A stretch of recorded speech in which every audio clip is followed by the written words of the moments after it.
Olá meus amigos, olá minhas amigas, amados e amadas campinenses.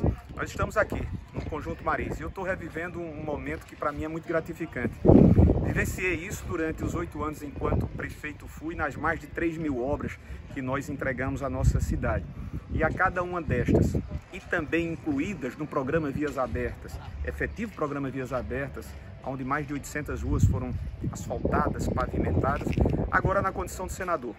Da mesma forma como fizemos como deputado federal, Campina Grande está sendo beneficiada com recursos destinados pelas nossas emendas. O Conjunto Maris são 13 ruas que estão sendo pavimentadas em paralelepípedos. Teremos mais 19 ruas lá no Mutirão e a complementação de ruas no conjunto do IPEB. A primeira etapa já tinha sido feita, 12 ruas pavimentadas com recursos de nossas emendas. Então, é renovar, reiterar, ratificar.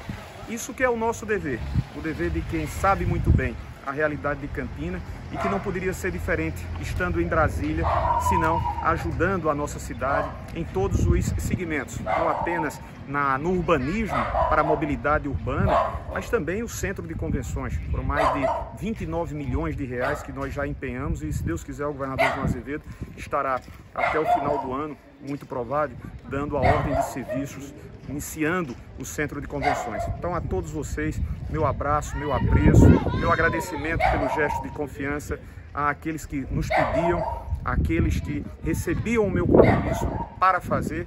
Essa é uma realidade que hoje o Conjunto Maris e adjacências, nós temos a nossa ramada, nós temos o nosso bairro Cidade das Malvinas aqui ao lado, direto e indiretamente estarão sendo beneficiados. Grande abraço, Campina!